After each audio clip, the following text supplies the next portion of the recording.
Good morning, students. So we have already completed our 2 chapters. Now we are moving towards our next chapter, that is heat energy. ठीक है? As you have seen that I have written the topic on the blackboard also. So heat energy क्या है? अब जैसे कि आपको already पता है कि heat is a form of energy. Heat क्या है?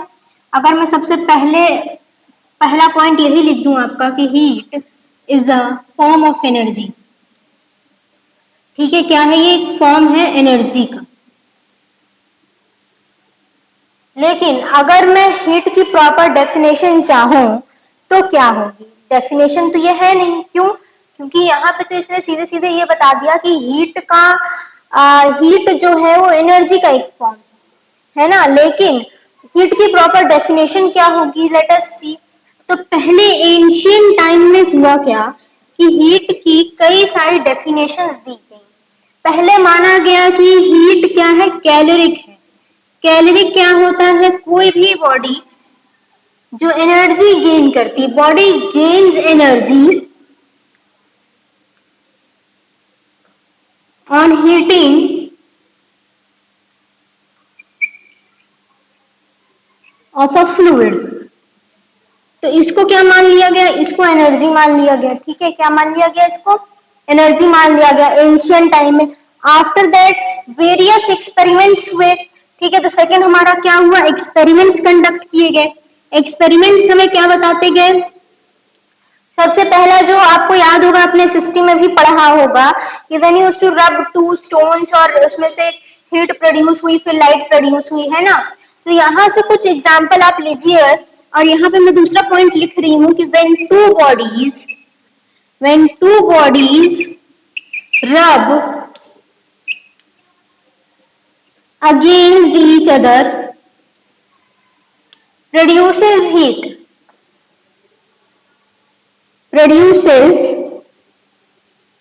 जब दो बॉडी आपस में रब की जाएगी, मान लीजिए ये कोई 2 बॉक्स है. ठीक है, ये 2 बॉक्स है.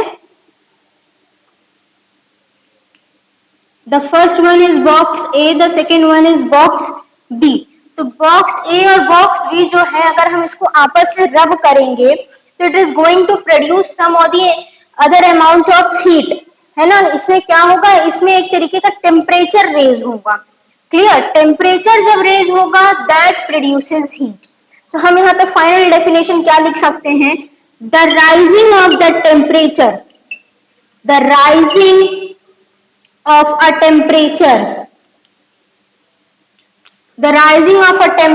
produces heat of any body.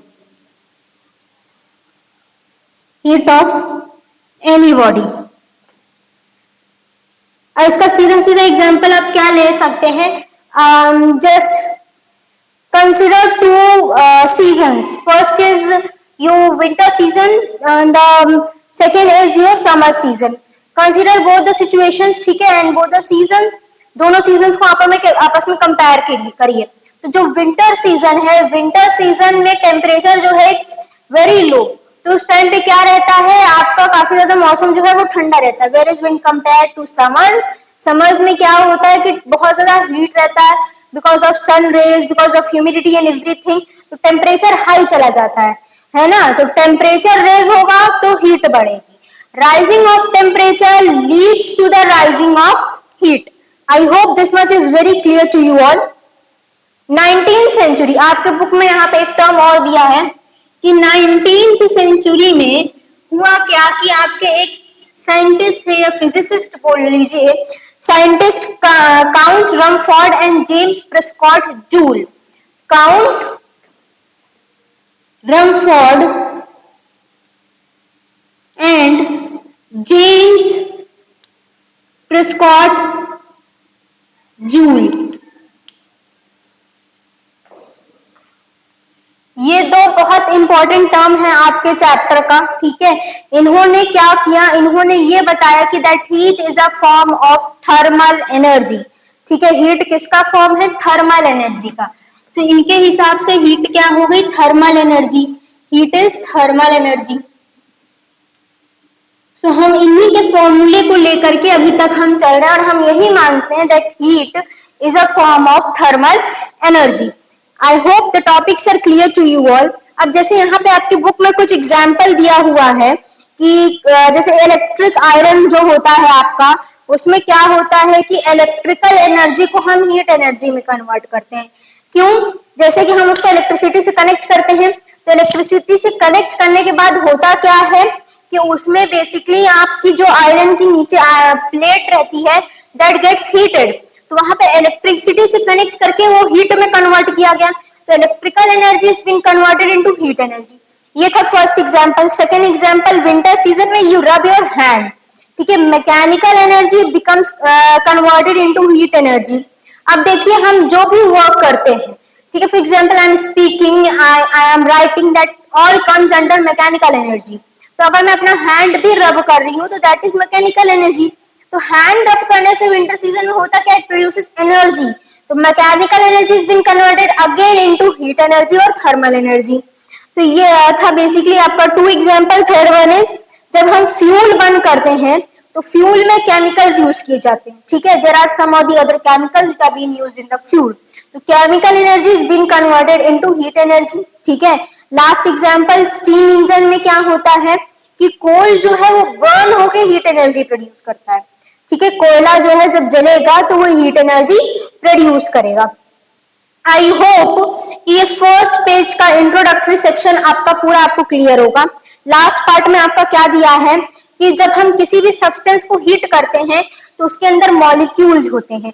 Late me show you with the help of a diagram, but before that take down the screenshot whatever I have written down. Take down the screenshot everyone.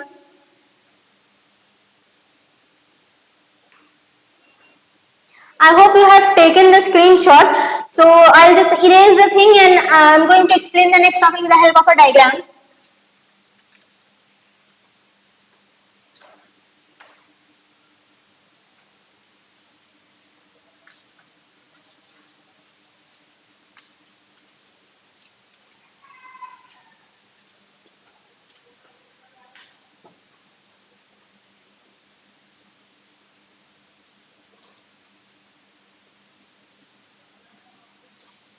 ये एक OPEC solid body है, ठीक है, क्या है, opaque solid body. Consider a opaque solid body, a body which is opaque and solid।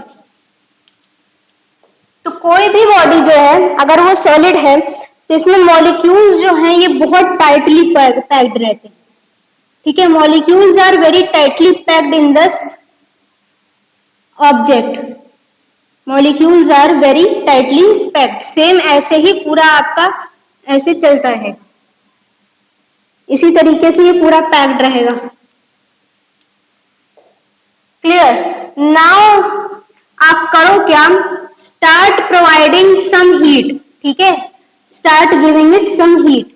अब आप इसको हीट दोगे तो ये जो मॉलिक्यूल्स हैं विल स्टार्ट डिस्पर्सिंग, ठीक है, मॉलिक्यूल्स विल स्टार्ट डिस्पर्सिंग, थोड़े थोड़े मॉलिक्यूल्स बाहर भी मूव करेंगे और वो पूरा जो है वो हीट अप हो जाएगा।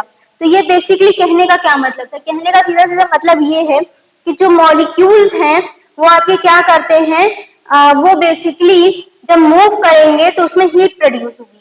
सो the heat production is because of the movement of the molecule. ये है आपके लास्ट पैरा का कंक्लूजन।